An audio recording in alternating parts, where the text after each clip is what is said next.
నేటి కోసం ఏర్పాటు చేయబడిన పాఠం. పాతాళం భయపడేది ఎవరికి? పాతాళం భయపడేది ఎవరికి? ఈ పాతాళము అనే మాట సమాజంలోనే ఉంది, ఆల్రెడీ ముందు నుంచే ఉంది. దానికే మరొక పేరు మీ అందరికీ తెలుసు.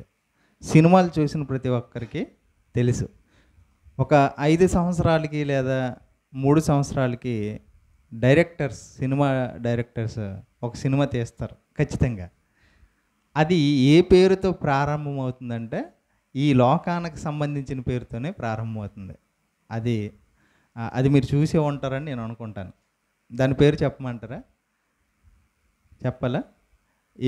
ఎముడికి మొగుడు, యమలోకం, యమ దొంగ అని ఇలాగా ఈ లోకం గురించి ఒక సినిమా తీస్తారు. అందులోకి హీరో చనిపోయిన తర్వాత ఎవరైతే యమలోకానికి అధ్యక్షుడు ఉంటాడో ఆయనతో పోట్లాడి మళ్ళీ భూమి మీదకి రావడం, ఇది సినిమా. అక్కడ శిక్షలు ఉంటాయి, అది యముడి చేతిలో ఉంటుంది అని మనం కథలుగా సినిమాలుగా చూస్తున్నాం. వారు ఏదైతే తలంపుల్లో పుట్టాయో లేదా వారు ఏమైతే చేయాలి చూపించాలని సమాజానికి వాళ్ళు కోరుకున్నారో వాటిని చూపించారు. అది సినిమా మాత్రమే, అది నిజమని. అంటే పాతాళానికి వెళ్ళి తిరిగి వచ్చి మళ్ళీ భూమి మీద బ్రతికే అవకాశం ఉందో లేదో అన్నది ఈరోజు మన పాఠం.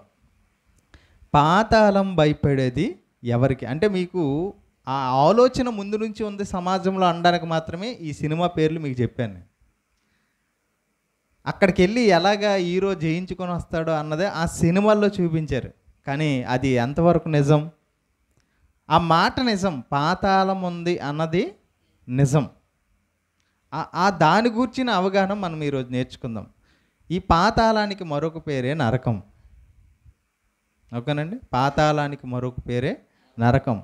ఈ పాతాళానికి మరొక పేరు ఉంది, అదే మృతుల లోకం. ఏ లోకం? మృతుల లోకం అని బైబిల్ చెప్పింది. యాకోబు గారు తన కుమారుడైన యోసేపు చనిపోయాడు అని తన సహోదరులు వచ్చి చెప్పినప్పుడు, నేను కూడా మృతుల లోకానికి దిగిపోదును అంటాడు. అంటే ఈ లోకానికి మరొక పేరు అంటే మృతుల లోకం. అంటే ఇక్కడ మృతి అయ్యి అక్కడ ఉన్నోళ్ళు అనమాట. ఇది సజీవులు ఉండే లోకం, అంటే బ్రతికేవారు జీవించేవారు ఉండే లోకం భూలోకం అయితే, మృతుల లోకం అంటే చనిపోయిన వారు ఉండే లోకం అని అర్థం. ఓకేనండి? రైట్. ఇది బైబిల్లో ఉంది, పాతాళ లోకం అని, నరకం అని దీనికి పేరుంది. ఇది గ్రంథాలు ఏవైతే మత గ్రంథాలు ఉన్నాయో ఆ మత గ్రంథాలు చెప్పిన పాతాళమే తప్ప అవి నిజంగా ఉన్నాయో లేవో అన్న ఆలోచన మనుషుల్లో ఉంటుంది. పుస్తకాల్లో రాయబడ్డాయి కానీ ఎలా నమ్ముతాం మనం అనే ఆలోచన కూడా ఖచ్చితంగా మనుషులుగా ప్రజలందరికీ ఉంటుంది కదా. మరి ఎప్పుడు ఒక మనిషి పాతాళం ఉందని నమ్ముతాడు అంటే ఆ పాతాళ లోకానికి వెళ్ళి వచ్చిన వారు చెబితేనే నమ్ముతారు. ఇప్పుడు నేను చెప్పాను అనుకోండి, మన మరణం తర్వాత మనం చేసిన పాపాలకు పాతాళం ఉందండి, అందులో శిక్ష ఉంటుంది అని నేను చెప్పాను అనుకోండి, మీరు నమ్మరు. మరి ఎవరు చెప్తే నమ్ముతారు అంటే, నువ్వు ఒకవేళ పాతాళం ఉందని చెప్పారు అనుకోండి, నేను చెప్పాను అనుకోండి, అప్పుడు మీరు నాకు అడిగే ప్రశ్న ఏంటంటే, నువ్వేమైనా చూసి వచ్చావా, నువ్వు ఆ లోకానికి వెళ్ళి వచ్చావా అని అడుగుతారు. నేను వెళ్ళలేదు కదా. మరి ఎవరు చెప్తే నమ్మాలి మనం? ఎవరైతే ఆ పాతాళ లోకానికి వెళ్ళి వచ్చారో అక్కడ ఎలాంటి పరిస్థితి ఉంటుందో వాళ్ళు చెబితేనే మనం నమ్మచ్చు. ఈరోజు బైబిల్లో మనం పరిశీలిద్దాం, అలా ఎవరైనా చెప్పారా? పాతాళం నిజంగా ఉందా? పాతాళం గురించి చెప్పాలంటే పాతాళాన్ని చేసినవాడు సృష్టించినవాడు చెప్పగలడు, ఆ పాతాళానికి వెళ్ళొచ్చిన వారు మాత్రమే చెప్పగలరు. ఇప్పుడు పాతాళాన్ని సృష్టించింది ఎవరు? దేవుడు. ఎవరి కోసం సృజించాడు పాతాళ లోకాన్ని? చూద్దాం ఒకసారి. పాతాళ లోకాన్ని దేవుడు ఎవరి కోసం చేశాడో మత్తయి సువార్త చూడండి ఒకసారి. మత్తయి సువార్త 25వ అధ్యాయము 41వ వచనం. మత్తయి సువార్త 25వ అధ్యాయము 41వ వచనం. అప్పుడు ఆయన ఎడమ వైపున ఉండువారిని చూసి, శపింపబడిన వారులారా, నన్ను విడిచి అపవాదికిని వాని దూతలకు సిద్ధపరచబడిన నిత్యాగ్నిలోనికి పోవుడి. దేవుడు చెప్తున్నాడు, పాతాళాన్ని సృష్టించిన దేవుడు ఆ పాతాళం ఎవరికని చెబుతున్నాడంటే, అపవాదికిని వాని దూతలకు సిద్ధపరచబడిన నిత్యాగ్ని. అంటే పాతాళం సృష్టింపబడింది ఎవరి కోసం? అపవాదికి, వాని దూతలకి. అక్కడ ఎలా ఉంటుంది? అక్కడ ఎలా ఉంటుంది చూద్దాం. అదే మత్తయి సువార్త పాతాళం ఎలా ఉంటుందో అక్కడ రాయబడింది. ఒకసారి చూద్దాం. మత్తయి సువార్త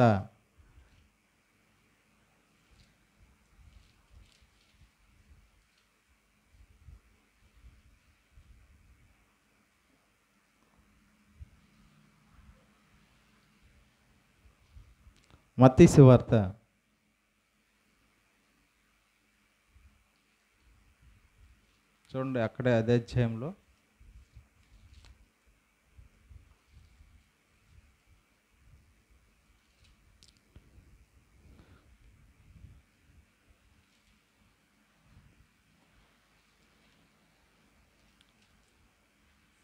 మత్తయి సువార్త అదే అధ్యాయము 25వ అధ్యాయము 30 వచనం చదువుదాం. మత్తయి సువార్త 25వ అధ్యాయము 30 వచనం. మరియు పనికి మాలిన ఆ దాసును వెలుపటి చీకటిలోనికి త్రోసివేయుడి, అక్కడ ఏడ్పును పండ్లు కొరుకుటియు ఉండును. అక్కడ ఏముంటుందంట? పాతాళంలో ఏడ్పును పండ్లు కొరుకుటియు. ఇంకొక దగ్గర ఏమని రాయబడింది? అగ్ని ఆరని పురుగు చావదు. అగ్ని ఆరదు, పురుగు చావదు అన్న మాట కూడా మార్కు సువార్తలో రాయబడి ఉంటుంది. అగ్ని ఆరదు, పురుగు చావదు అనే మాట కూడా పాతాళం గురించి దేవుడు మనకు చెబుతున్నాడు. ఓకేనా? అంటే పాతాళం అనేది ఎక్కడ ఉందో, ఎలా ఉందో, అక్కడ ఏం జరుగుతుందో చెప్పేది ఎవరు? దేవుడు. ఓకేనా? దేవుడు ఇదిగో పాతాళంలో ఎవరి కోసం చేసిన? పాతాళం ఎవరి కోసం చేసినట్ట? అపవాది వాని దూతలకి. ఇంకే అది ఎలా ఉంటుందంట? అక్కడ ఏడుపును పండ్లు కొరుకుటియు, అగ్ని ఆరదు, ఆత్మ చావదు, నిరంతర యాతన. ఓకే, ఇది పాతాళంలో ఉండే పరిస్థితి. ఇప్పుడు సృష్టించిన దేవుడు చెప్పాడు పాతాళం ఎలా ఉంటుందని. మరి పాతాళం ఎలా ఉంటుందని సృష్టించిన వాడికే తెలుస్తుందా? ఇంకా వెళ్ళి వచ్చిన వారికి కూడా తెలుస్తుందా? మనం సృష్టించిన వాడు చెప్పినా మనం నమ్ముతామా? పాతాళం ఎలా ఉంటుందో చేసిన వాడు చెప్పినా కూడా నమ్మట్లేదు ఈరోజు సమాజం. మరి ఎవరు మాట నమ్ముతుంది సమాజం అంటే, ఎవరైతే ఆ పాతాళ లోకానికి వెళ్ళి వస్తారో వాళ్ళు చెబితే మాత్రం ఖచ్చితంగా నమ్ముతారు. ఎవరు వెళ్ళారు పాతాళానికి ఎవరు వెళ్ళారు అని ఆలోచించగలిగితే, ఒకటి యేసుక్రీస్తు ప్రభువు గారు వెళ్ళారు, 2 అపవాది వెళ్ళింది, దెయ్యాలు కూడా వెళ్ళాయి. అవునా? పాతాళానికి వెళ్ళి వచ్చాయా? అవునండి, ఖచ్చితంగా వెళ్ళొచ్చు. యేసుక్రీస్తు సిలువలో తాను చనిపోతున్నప్పుడు ఒక మాట చెప్తాడు. ఎవరితో? పక్కనున్న ఒక దొంగతో చెబుతాడు, దేవా నీ రాజ్యంతో నువ్వు వచ్చినప్పుడు నన్ను కూడా జ్ఞాపకం చేసుకో అనేసరికి యేసు ఒక మాట చెప్తాడు. ఏమని? నేడు నీవు నాతో కూడా పరదేశులో ఉందువు. చూడండి, లోకసువార్త 23వ అధ్యాయము, లోకసువార్త 23వ అధ్యాయం 43వ వచనం.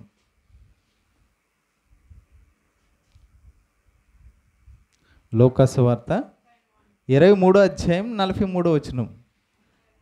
అందుకు ఆయన వానితో, నేడు నీవు నాతో కూడా పరదేశంలో ఉందు అని నిశ్చయంగా నీతో చెప్పుచున్నాను. ఎక్కడ ఉంటావని చెప్తున్నాడు? పరదేశం ఎక్కడుంది?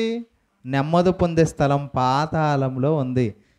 ఈ చనిపోయిన ఈ వ్యక్తిని, తనతో పాటు సిలువ వేయబడిన ఈ దొంగని నేడు అన్నాడు. అంటే ఆ రోజే యేసుక్రీస్తు కూడా వెళ్ళి పాతాళాన్ని పరదేశకు వెళ్ళి తిరిగి వచ్చాడనమాట. ఇప్పుడు యేసుక్రీస్తుకి పాతాళం ఎలా ఉంటుందో తెలుసు. సృష్టించినవాడు ఆయనే, వెళ్ళి వచ్చినవాడు కూడా ఆయన అందుకోసమే పాతాళంలో ఎవరెవరు ఎలా యాతన పడుతున్నారు అన్న సంగతి కూడా లోకసువార్త 16వ అధ్యాయం 19 నుంచి 30 వచనాల్లో రాయబడింది. పాతాళంలో ఎలా ఉంటుందంట, ఒక ధనవంతుడు పాతాళానికి వెళ్ళాడు, అగ్నిగుండంలో ఉన్నాడు, యాతన పడుచున్నాడు అని రాయబడింది. అక్కడ తప్పించేవారు ఎవరు లేరు.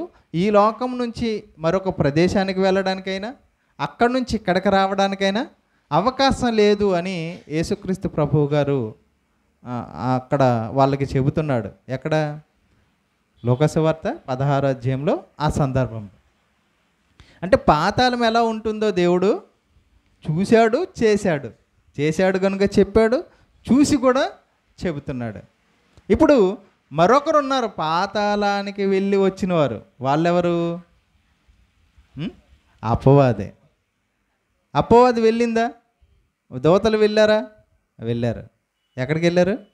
పాతాళానికి వెళ్ళారు. పాతాళానికి వెళ్ళారు అనడానికి వాక్యం ఏంటి చూడండి. ప్రకటన గ్రంథం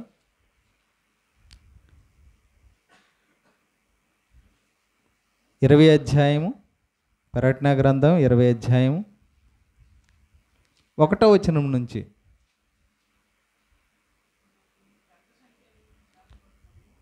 మరియు పెద్ద సంఖ్యలను చేత పట్టుకుని అగాధం యొక్క తాళపు చెవిగల యొక్క దూత పరలోకం నుండి దిగవచ్చి చూచుని, అతడు ఆది సర్పం అనగా అపవాది సాతానును అను ఆ ఘట సర్పం పట్టుకుని 1000 సంవత్సరం వాడిని బంధించి అగాధములో పడివేసి, ఆ 1000 సంవత్సరాలు గడిచే వరకు ఇక జనములు మోసపరుచుకున్నట్లు అగాధమును మూసి దానికి ముద్ర వచ్చిన అటు వెంబట వాడు కొంచెం కాలం విడిచిపెట్టబడవలను. అపవాదిని ఏం చేశారు? అపవాదిని దేవుడు పాతాళంలో బంధించాడు. కొంచెం టైం వాడికి ఇచ్చాడు దేవుడు మళ్ళీ భూమి మీదకి రావడానికి. ఆ టైమే ఆదాము నుంచి ప్రారంభం అనమాట. ఇప్పుడు వరకు ఇంకా ఉంది అడిగే టైము. అంటే అపవాది పాతాళానికి వెళ్ళిందా? వెళ్ళింది. దెయ్యాలన్నీ వెళ్ళాయా? వెళ్ళాయి. తిరిగి మళ్ళీ ఎక్కడికి వచ్చారు? భూమి మీదకి వచ్చారు. ఇప్పుడు భూమి మీదకి వచ్చిన ఈ అపవాది పాతాళం గురించి ఏమని చెబుతుందో మనం ఒకసారి చూద్దాం. లోకసువార్త 8వ అధ్యాయము, లోకసువార్త 8వ అధ్యాయం 31వ వచనం. లోకసువార్త 8వ అధ్యాయం 31వ వచనం.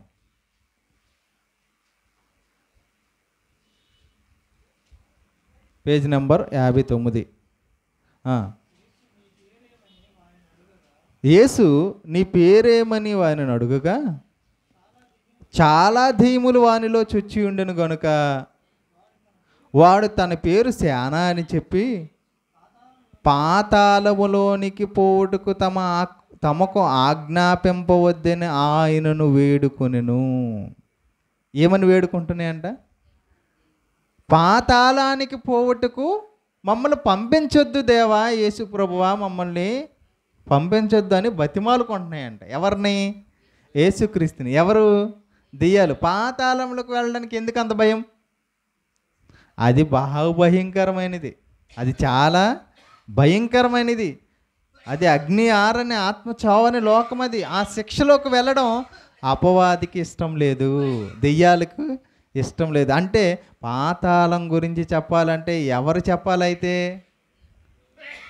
సృష్టించిన దేవుడు చెప్పాలి, వెళ్ళొచ్చిన దేవుడు చెప్పాలి. అదే పాతాళానికి వెళ్ళి వచ్చిన అపవాది చెబితే మనం నిజమని నమ్మవచ్చు. అంటే పాతాళం అనేది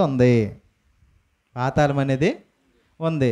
సరే, పాతాళం ఉంది, ఆ పాతాళంలో శిక్ష పడుతున్నారు, అది బహు భయంకరమైనది అని మనకు అర్థమైంది. అక్కడ కనీసం ఒక వేణితో ఒక నీటి చుక్క కూడా మనం పొందుకోలేము. అక్కడ ఏడుపు, పండ్లు కురుకుట ఉంటుంది, అగ్ని ఆరదు, ఆత్మ చావదు. అక్కడ దాహం వేసినా ఆకలి వేసినా తీర్చేవారెవరు ఉండదు. ఆ జ్వాలల మధ్య అరుస్తుండమే తప్ప తప్పించుకునే అవకాశం లేదు. పాతాళంలో ఇలా ఉంటుందని తెలిసింది. ఇంతకీ పాతాళం ఎక్కడ ఉంది? పాతాళము ఎక్కడుంది? ఫిలిప్పీయులకు రాసిన పత్రిక 2వ అధ్యాయము 10వ వచనం, 9-10 వచనాలు. ఫిలిప్పీయులకు రాసిన పత్రిక 2వ అధ్యాయము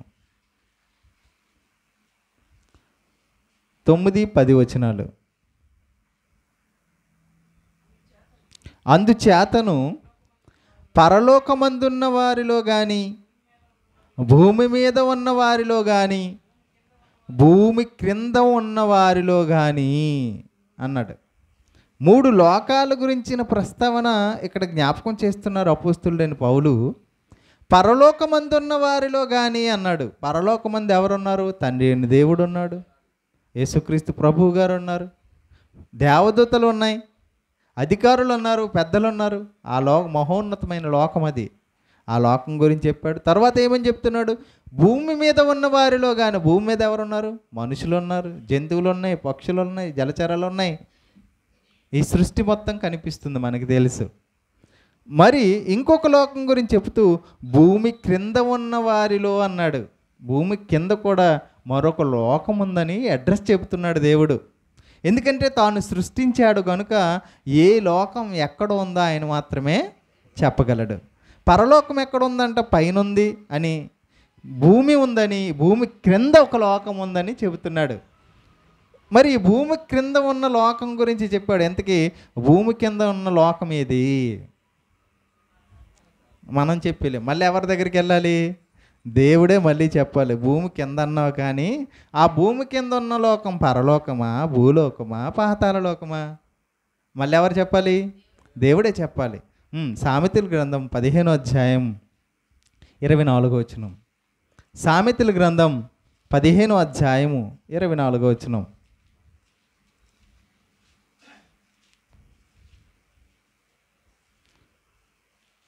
సామెతల గ్రంథం 15వ అధ్యాయం 24వ వచనం, 542 పేజీ.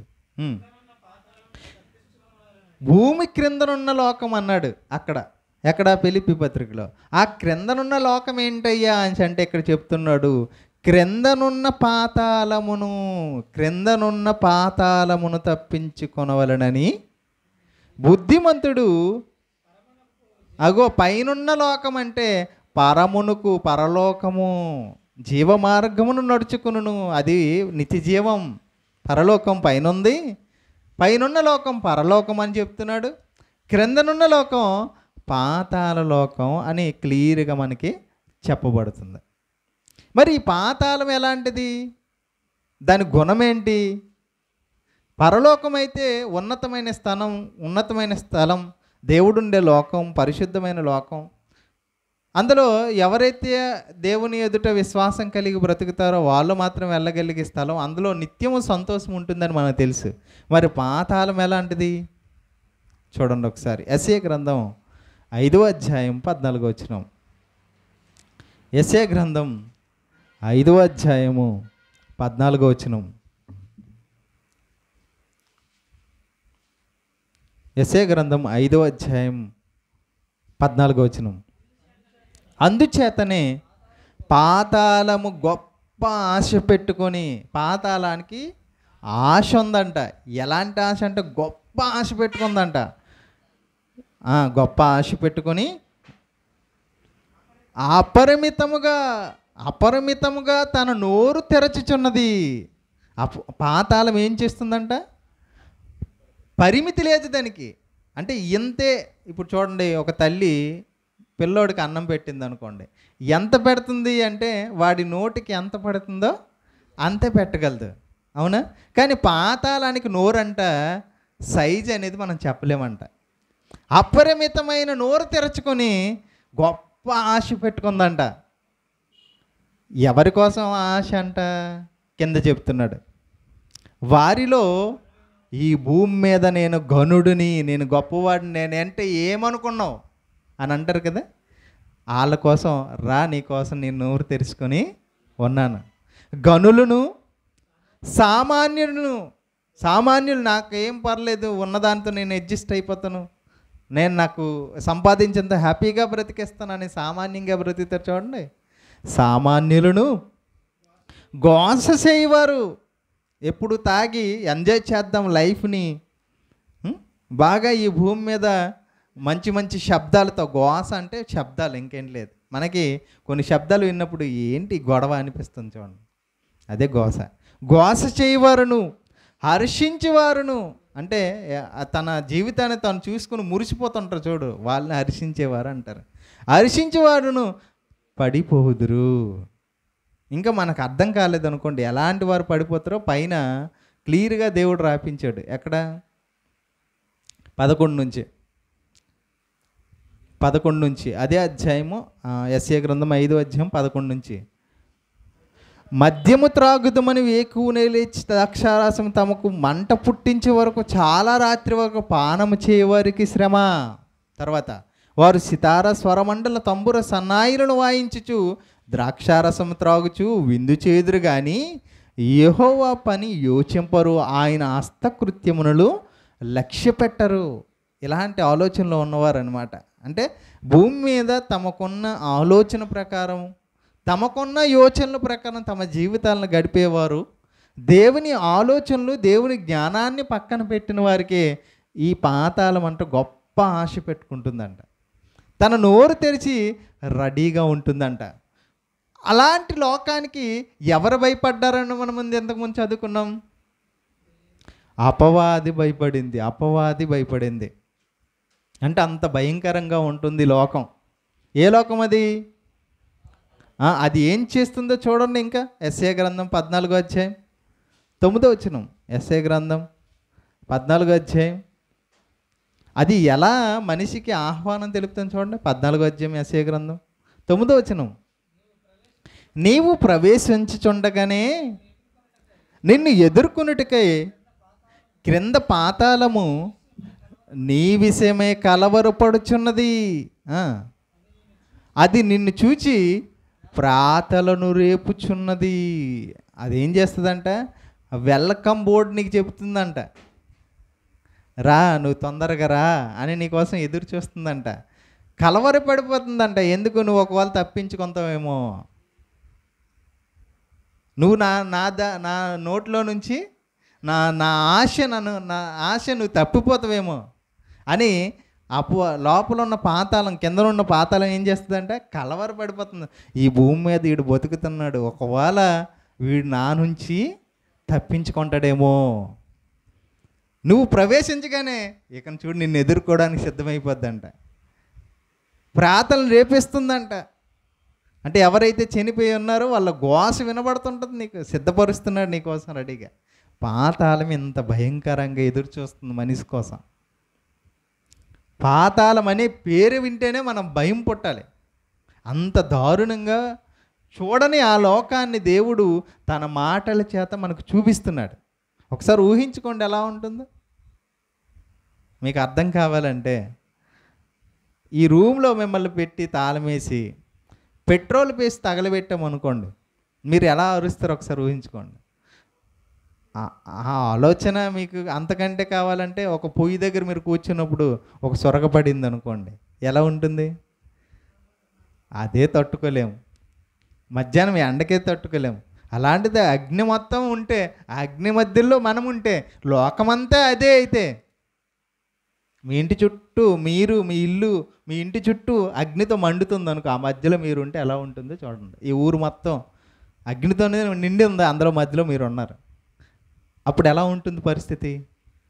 ఎంత భయంకరంగా ఉంటుంది. అలాంటిది పాతాళం. పాతాళం అంటే భయం వేస్తుందా? పర్లేదు, ఆ లోకానికి వెళ్దాం, ఎంజాయ్ చేద్దాం అనిపిస్తుందా? అక్కడికి వెళ్ళి క్రికెట్ ఆడుకుందాం, అక్కడికి వెళ్ళి టీవీ చూసుకుందాం, అక్కడికి వెళ్ళి వాట్సాప్ ఫేస్బుక్ చూసుకుందాం అనిపిస్తుందా? ఆయన ఇలాంటి లోకానికి వెళ్ళకూడదు అనిపిస్తుందా? ఇంత దారుణంగా ఉంటుందా పాతాళం?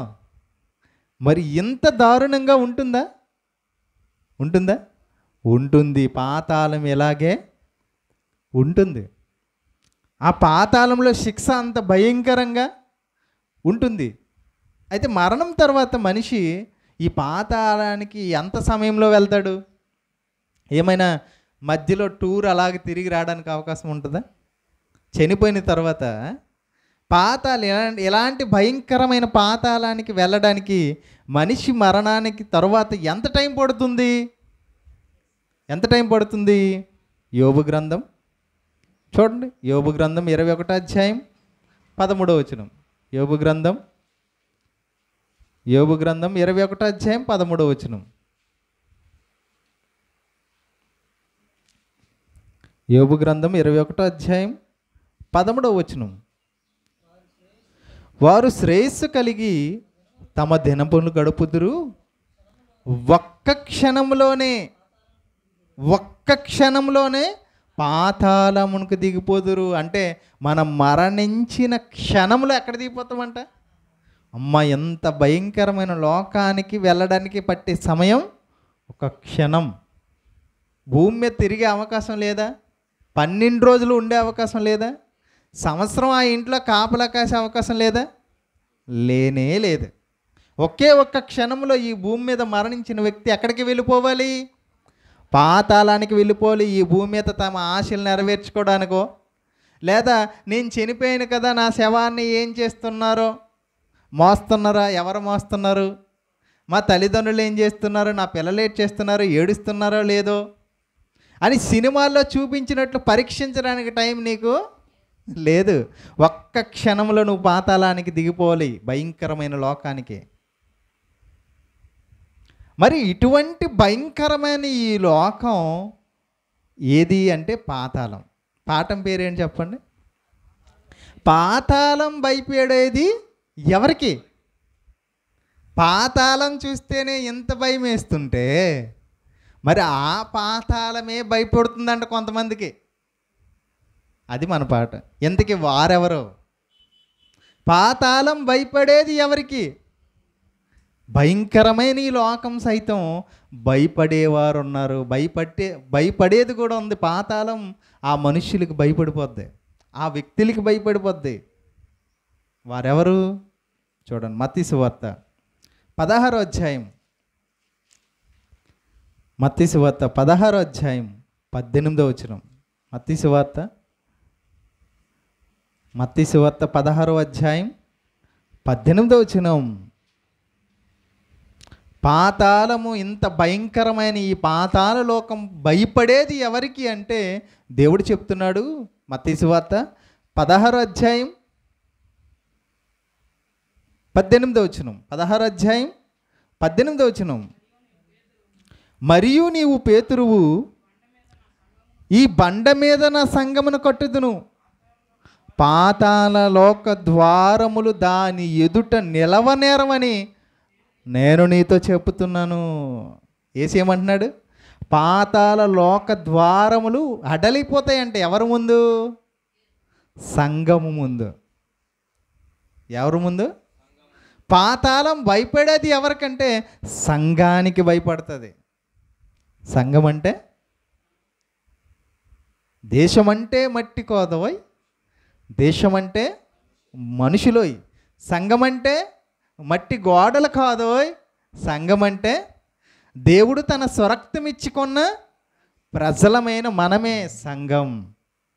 పేతురు రాసిన మొదటి పత్రిక చూడండి. అపోస్తుల కార్యం మొదటి చూద్దాం, తర్వాత పేతురు పత్రిక కూడా చూద్దాం. అపోస్తుల కార్యములు సంఘం అంటే ఎవరో చెబుతున్నాడు, సంఘం ఎలా కొనబడిందో కూడా దేవుడు చెప్తున్నాడు. అపోస్తుల కార్యములు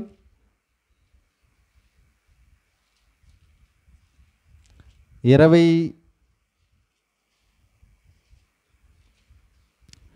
అధ్యాయము 28వ వచనం. అపోస్తుల కార్యములు 20వ అధ్యాయం 28వ వచనం. దేవుడు తన స్వరక్తమిచ్చి సంపాదించిన తన సంఘము కాయుటకు పరిశుద్ధాత్మ మిమ్మును దేని యందు అధ్యక్షులుగా ఉంచెనో ఆ యావత్ మందను గూర్చియు మీ మట్టుకు మిమ్మును గూర్చి జాగ్రత్తగా ఉండుడి. సంఘం అంటే ఎవరు? ఈ సంఘం అంటే ఏది? పాతాళం భయపడే ఈ సంఘం ఏది అంటే దేవుడు తన స్వరక్తం ఇచ్చి కొన్న ప్రజలే సంఘం. ఆ సంఘానికి పాతాళం భయపడుతుందంట. పాతాళం ఎందుకు భయపడాలి? తన ఆశ ఏంటి? గొప్పగా ఆశ పెట్టుకుంది. ఏం ఆశ పెట్టుకుంది? సామాన్యులైన, సామంతులైన, గనులైన, హర్షించేవారైనా సమస్తం అందరూ నా దగ్గరికి వచ్చేయాలి, దాని ఆశ. ఇప్పుడు ఎప్పుడైతే నువ్వు దేవుడు తన స్వరక్తం ఇచ్చిన ఆ సంఘంలోనికి చేరిపోయావో ఇప్పుడు దాని భయం పుట్టుకుంటుంది. ఎందుకు? వీడు నా దగ్గరికి రాడు, ఎక్కడికి వెళ్ళిపోతాడు? నన్ను నా చేతుల్లో నుంచి తప్పించుకొని పరలోకానికి వెళ్ళిపోతాడని పాతాళం భయపడుతుంది. ఎవరికి? సంఘానికి. అర్థమవుతుందా? సంఘంలో ఉన్న వ్యక్తుల గురించి పేతురు గారు చెప్తూ మొదటి పేతురు పత్రిక చూడండి, సంఘం అంటే ఎవరో చెబుతున్నారు. పేతురు రాసిన మొదటి పత్రిక, పేతురు రాసిన మొదటి పత్రిక 2వ అధ్యాయము 5వ వచనం.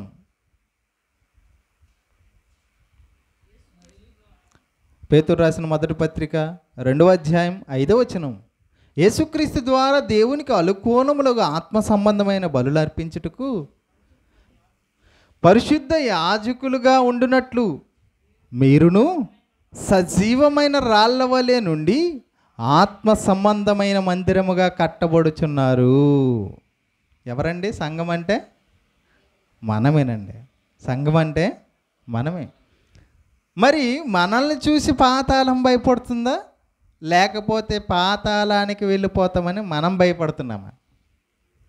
యేసుక్రీస్తేమో నేను నా స్వరక్తం ఇచ్చి కొన్నాను, ఈ సంఘం ఎదుట పాతాళలోక ద్వారాలు నిలబడవు, అంత భయం పుట్టిస్తుంది సంఘమని దేవుడు మన పక్షాన మాట్లాడితే, మరి ఆ పాతాళానికి వెళ్ళిపోతామేమో అన్న భయం మనలో ఉందంటారా లేదంటారా? లేదా? మన బ్రతికేంటో మనకు తెలుసు కనుక మనం చనిపోతే ఒకవేళ మనం చేసిన పాపాలకు వెళ్ళిపోతామేమో అని చిన్న ఆలోచన మన హృదయంలో ఎక్కడో, అంటే మనం భయపడుతున్నాం పాతాళానికి. మరి అలా భయపడకుండా ఉండడానికి దేవుడు సంఘాన్ని ఏర్పాటు చేశాడు. అందుకోసం సంఘాన్ని గురించి దేవుడు చెబుతూ యెషయా గ్రంథంలో ఒక మంచి మాట చెబుతున్నాడు చూడండి. యెషయా గ్రంథం 11వ అధ్యాయం.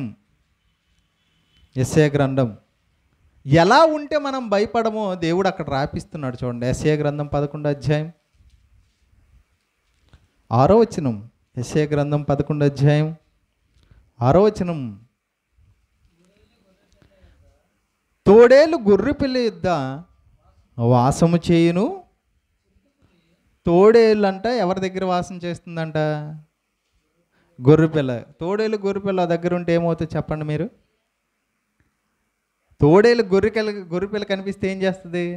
చీల్చుకొని తింటుంది. దాని స్వభావం అది. ఒక్క మొక్క కూడా విడిచిపెట్టదంట. పూర్తిగా అయినంత వరకు విడిచిపెట్టదు, మొత్తం తినేసే వెళ్తుందంట. ఎవరు? తోడేలు. కానీ ఇక్కడ చెప్పబడుతున్న మాట చూడండి, తోడేలు గొర్రెపిల్ల యొద్ద వాసం చేయును, చిరుతపులి మేకపిల్ల యొద్ద పండుకొనును. ఇదేంటిది? చిరుతపులి మేకపిల్ల దొరికితే వదులుతుందా? కానీ ఆ రెండు వాసం చేస్తాయంట, పండుకుంటాయంట ఒక పక్క పక్కన.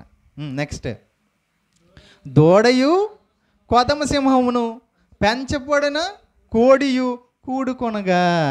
ఏం చేస్తాయంట? దూడ, కొదమ సింహం. సింహమే భయంకరం. కొదమ సింహం ఏం చేస్తుందంట? దూడయు పెంచబడిన కోడియు కూడుకొనగా. కోడి అంటే మళ్ళీ కోడి పిల్లలు అవి అనుకోకండి. ఆవుల్లో ఒకదాని కోడే అంటారు, దూడ అంటారు. ఆడదాన్ని అయితే కోడే, దూడ ఇలాగ చెప్తారనమాట ఆ భాషలో. ఓకేనా? కోడియు కూడుకొనగా బాలుడు వాటిని తోలును. ఏం చేస్తాడంట బాలుడు? దేన్ని తోలుతాడంట? చిరతపులిని, మేకని, దూడని, ఇవన్నీ తోలుతాడంట. నెక్స్ట్, ఆవులు ఎలుగులు కూడి మేయును. ఆవును ఎలుగుబంటి అంట కూడి మేస్తాయా? ఎలుగుబంటి ఏమో మాంసం తింటుంది, కోడేమో ఆవు ఏమో గడ్డి మేస్తుంది. ఈ రెండు కలిపి ఏం చేస్తాయంట? మేయును అంటున్నాడు. అంటే అది కూడా గడ్డి తింటదని చెప్తున్నాడు. ఇంతకీ దేని గురించి ఇవి చెప్తున్నాడో మనం విందాం తర్వాత. వాటి పిల్లలు ఒక చోటనే పండుకుంటాయంట. దేని పిల్లలు? ఈ ఆవు పిల్లలు, ఈ ఎలుగుబంటి పిల్లలు ఒక దగ్గరే పండుకుంటాయంట. ఎద్దు మేయినట్లు సింహము గడ్డి మేయును. సింహం ఏం చేస్తుందంట? ఎద్దు ఎలా అయితే గడ్డి మేస్తుందో సింహం కూడా అలాగే మేస్తుందంట. పాలు కుడిచి పిల్ల నాగుపాము పుట్ట యొద్ద అట్లాడును. పిల్లలు కూడా ఏం చేస్తాయంటే నాగుపాము పుట్ట దగ్గర ఆడుకుంటాయంట. మిడినాగు పుట్ట మీద పాలు విడిచిన పిల్ల తన చెయ్యి చాచును. అంటే పాలు విడిచిన పిల్లలు వెళ్ళి పామే చెయ్యి వేసేసినా అదేం అందంటే. ఇవన్నీ ఇంకా నా పరిశుద్ధ పర్వత మందంతటిని ఏ ముగ్రమును ఆయన చేయదు, నాశనం చేయదంట. ఇవన్నీ చెబుతుంటే మనకి ఆశ్చర్యంగా ఉంటుంది. ఇదేంటండి చిరతపులి వీళ్ళతో ఉండడం ఏంటి, ఇలా ఉండడం ఏంటి అనుకుంటున్నారా? ఇది మనుషుల యొక్క క్యారెక్టర్ని, మనుషుల యొక్క గుణాన్ని చెబుతున్నారు. మనుషుల్లో ఉండే మృగతత్వాన్ని చెబుతున్నాడు. ఈరోజు సమాజంలో ఎలా బ్రతికేవారం మనం? చాలామంది సేవకులుగా మారుతున్నవారు వాళ్ళ సాక్ష్యాలు చెబుతారు. ఇంతకుముందే ఈ నెలలోనే ఒక ఆయన చనిపోయారు. ఆయన పేరు ఏం పేరు? ప్రవీణ్ పగడాల గారు. ఆయన ఎలాంటి వాడో తెలుసా? ఒక రౌడీ. ఎవరైనా రౌడీ అంట, రౌడీ షీటర్. ఆయన మీద కేసులు ఉండేవి. పచ్చి తాగుబోతు, నచ్చినట్టుగా బతికేవాడు. ఎప్పుడైతే దేవుని వాక్యం విన్నాడో, సంఘంలోనికి వచ్చాడో, ఆ చిరుతపులి లాంటి క్యారెక్టర్ జింక పిల్లలు, లేడి పిల్లలు, ఇక్కడ ఏవైతే రాయబడ్డాయో మేక పిల్లలతో కలిసిపోయాడు. సంఘం బయట నువ్వు ఎంత విరోధంగా బతికేవాడవో, ఒక పులి లాంటి స్వభావం, ఒక తోడేలులాగా మోసం చేయాలి, చీల్చుకొని తినేయాలి మనుషుల్ని, అలాంటి లక్షణాలు కలిగిన వారం మనం. ఎలా అయితే వేటాడి మాంసం సంపాదించుకునే ఒక పులి లాంటి వారం, కొదం సింహం లాంటి వారం. అంటే అది క్యారెక్టర్, మనుషుల యొక్క గుణాలు అలా ఉండేవి సమాజంలో ఉండేటప్పుడు. ఎప్పుడైతే ఈ సంఘంలోనికి వచ్చామో మన క్యారెక్టర్ ఎలా మారిపోయింది? తోడేలు గొర్రె పిల్ల ఎటువంటి స్వభావం కలిగి ఉంటుందో ఆ స్వభావంలోనికి మార్చబడ్డామా? చిరతపులి మేకపిల్ల ఎలాగైతే గడ్డి తింటుందో, ఆకులు తింటుందో, చిరతపులి లాంటి క్యారెక్టర్ ఉన్న మనం మేకపిల్లలాగా మన స్వభావాన్ని మార్చుకుంటున్నాం. బాలుడు వాటిని తోలును, ఈ దూడ, కొదమసింహం, పెంచబడిన కోడే, ఈ క్యారెక్టర్స్ అన్నీ ఒకేలా మారిపోతున్నాయి. చూడండి, బయట తాగుబోతుగా, తిరుగుబోతుగా, అన్యాయాలు చేస్తూ, అక్రమాలు చేస్తూ ఈ సంఘంలోనికి వచ్చిన తర్వాత మన జీవితాన్ని ఆ మృగ స్వభావాన్ని విడిచిపెట్టి సాధు స్వభావంలోనికి వస్తున్నాం. బాలుడు వాటిని తోలినంటే, ఇదిగో నాకంటే చాలా పెద్దవాళ్ళు మీరు, నేను చిన్నవాడిని మీకంటే. నేను ఎన్నో సంఘాలకు వెళ్ళి వాక్యం చెబుతున్నాను, నాకంటే పెద్దవాళ్ళకి చెబుతున్నాను. వాళ్ళు సైతం ఎవరి మాట వింటున్నారు? చిన్నోడు మాట వింటున్నారా? వినట్లేదు.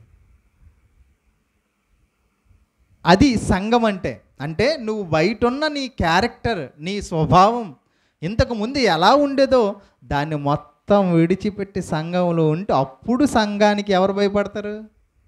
పాతాళం భయపడుతుంది. అటువంటి గుణాలను మనం సంతరించుకుంటే పాతాళ ద్వార లోకములు నిలవవు. పాతాళం భయపడేది ఎవరికి? సంఘంలో ఇటువంటి స్వభావం కలిగిన వారికి పాతాళం భయపడుతుంది. ఇటువంటి క్యారెక్టర్ లేకుండా నువ్వు ఒక చిరతపులిలాగా, ఒక కొదమ సింహంలాగా సమాజంలో ఉన్నవారు ఎలా అయితే దారుణంగా ప్రవర్తిస్తున్నారో నువ్వు కూడా అలాగే ఉన్నావు అనుకో, నువ్వు దానికి భయపడాల్సిందే. ఇంత భయంకరమైన ఈ పాతాళ లోకం సైతం దేవుడు తన స్వరక్తమిచ్చి కొన్న సంఘాన్ని చూస్తే భయం పుట్టుకుంటుంది. అందుకోసమే యెషయా గ్రంథంలో ఒక మాట చదివాం మనం. యెషయా గ్రంథం చూడండి ఒకసారి, 14వ అధ్యాయం 9వ వచనం. యెషయా గ్రంథం 14వ అధ్యాయం 9వ వచనం. ఈ మాట చదివి మనం ముగించుకుందాం. యెషయా గ్రంథం 14వ అధ్యాయం 9వ వచనం. నీవు ప్రవేశించుచుండగానే నిన్ను ఎదుర్కొన్నట్టుకే క్రింద పాతాళం నీ విషయమై కలవరపడుచున్నది. అంటే భయం పడుతుంది. ఎందుకు? ఒకవేళ నువ్వు తప్పించుకుంటావేమో, సంఘంలోకి వెళ్ళిపోతావేమో, క్రీస్తు ద్వారా రక్షింపబడి పరలోకానికి వెళ్ళిపోతావేమో, తాను ఆశను నెరవేర్చకుండా పోతుందేమో, దాని భయం అది. అది నిన్ను చూచి ప్రార్థనలు లేపుచున్నది. చనిపోయిన వారు అందరూ అక్కడ ఉన్నాడు కదా, మృతుల లోకం కదా అది, వీడు ఎలా తప్పించుకుంటాడు అని కలవరి పడిపోతుంది. అంటే సంఘములో ఉన్న నీవు క్రీస్తు బోధన ప్రకారం నీ బ్రతుకు మార్చుకుని బ్రతుకుతుంటే పాతాళానికి భయం పుడుతుంది. కాబట్టి పాతాళాన్ని భయపడే సంఘంగా మార్చుకుంటామా? అలాంటి గుణాలు మనం కలిగి బ్రతుకుతామా? లేదా పాతాళానికి భయపడి ఆ లోకానికి చేరుకుంటామా? అది మన చేతిలోనే ఉంది. పాతాళం గూర్చిన పూర్తి విశ్లేషణ దేవుడు మనకి అర్థమయ్యేట్టుగా తన గ్రంథంలో చెప్పాడు. ఎందుకు? మనం అక్కడికి వెళ్ళకూడదు. మన సజీవమైన దేవుని సంఘం. ఆయన స్వరక్తం ఇచ్చి కొన్నాడు మనల్ని. అందుకోసమే కదా ఆయన ప్రాణం పెట్టాడు. అందుకోసం నిన్న గుడ్ ఫ్రైడే జరుపుకున్నారు. ఈరోజు ఈస్టర్ అంటే ఆయన సమాధిలో నుంచి తిరిగి లేచిన రోజు. మరణించిన యేసు సమాధిలో నుంచి తిరిగి లేచాడు. ఆయన యందు విశ్వాసం ఉంచున్న మనం కూడా పాతాళ లోకంలో అగ్నిగుండానికి ఆహుతి కాకుండా మనం కూడా తిరిగి లేవాలి. అర్థమవుతుందా? ఆయన లేచాడు, ఓకే. మరి నువ్వు? పాతాళ నోరు తెరచి ఉన్న, అపరిమితంగా నోరు తెరచుంది. అదంట పాపము చేసిన వారిని పట్టుకుంటుందంట. ఎవరు? అపవాదే. చూడండి, మనకి ఎప్పుడైనా దారంటి వెళ్ళేటప్పుడు బొబ్బులుగా మంటింది అనుకోండి, అది వదలదు ఎంత తీసినా.